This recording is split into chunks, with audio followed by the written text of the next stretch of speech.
52 साल तो इन्होंने तिरंगा नहीं फहराया, 52 साल तो तिरंगा ही नहीं फहराया। जंग आज़ादी के अंदर कोई योगदान नहीं रहा। भारत छोड़ो आंदोलन में इनका योगदान क्या था? इन्होंने विरोध किया था। आज़ाद हिंद फौज जब लड़ रही थी तो आज़ाद हिंद फौज से साथ लड़ने के लिए ब्रिटिश फौज के अंदर भर्ती के लिए आह्वान कर रहे थे। तो जंग आज़ादी में तो आपका योगदान नहीं रहा। और जब हिंदुस्तान आज़ाद नहीं हुआ था तो हिंदू और मुस्लिम लीग के साथ इस विचारधारा के लोग मिल करके फ्रंटियर के अंदर, सिंध के अंदर और बंगाल में सरकार चला रहे थे। तो आज ये बात कहना बेईमानी होगी। आज के परिप्रेक्ष्य में कोई बात कहें तो समझ में आता है, लेकिन उन 52 साल का हिसाब भी देना कि 52 साल आपने झंडा ही नहीं फहराया, आपने तिरंगे को नहीं माना, आप संविधान को नहीं मानते थे, आप संविधान को विदेशी बताना शुरू कर दिया था। ये सब तथ्यात्मक बातें हैं जो मैं बोल रहा हूँ, तो इनका तो कोई जवाब नहीं आएगा। आज के बारे में आप कह सकते हो, आज के बारे में आप बात करो तो समझ में आएगा। नहीं, 100 वर्ष का इतिहास बता रहे हैं कि मैं 100 वर्ष के इतिहास का बता रहा हूँ ना। 52 साल तो झंडा ही नहीं फहराया, 52 साल तो तिरंगे का अपमान ही कर रहे थे। 52 साल झंडा नहीं फहराया। और ये वही संगठन है जिसके ऊपर सरदार पटेल ने पाबंदी लगाई थी। इसको बैन सरदार पटेल ने किया था। सरदार पटेल से बड़ा देशभक्त तो नहीं कोई दिखाई देता होगा आपको। उन्होंने बैन किया था।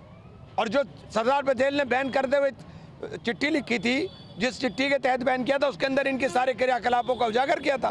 कांग्रेस के समय से ही लगातार चीजें चलती आ रही हैं, लगातार तो कांग्रेस का उस समय शासन रहा। तो अगर इस तरह की चीजें होती तो अगर इस तरह की चीजें होती करा था ना। बता तो रहा हूँ, 52 साल झंडा नहीं फहराया। पूछो क्यों नहीं फहराया आपने झंडा भाई? 52 साल तो आपको तिरंगे से मतलब ही नहीं था। उनका कहना है कि ऑपरेशन सिंदूर को लेकर कि खून और पानी एक साथ नहीं बहेगा और हम ऐसे देश के साथ में अब कोई आगे की चीजें नहीं करें। अरे भाई, आपने पीछे की क्यों करी? आपने ऑपरेशन खत्म क्यों करा?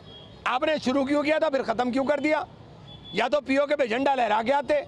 पीओके हमारा था, हमारा है और हमारा रहेगा। आप पीओके पे झंडा लहरा के आते, हमारी समझ में आता कि प्रधानमंत्री ने कुछ किया। आपने करा कुछ नहीं। बिला वजह अपनी 56 इंच की छाती उस ट्रंप को भी दिखा दो, उस ट्रंप को भी दिखा दो जो रोज आपको धमकाता है। 140 करोड़ लोग आपके पीछे खड़े हैं, पूरा देश आपका समर्थन कर रहा है, लेकिन आंख तो दिखाओ। ट्रंप को तो आंख दिखा दो। ट्रंप से किस बात का डर हो रहा है? भारत जो है, कह रहे हैं कि भारत जो है परमाणु की धमकियां नहीं सहेगा।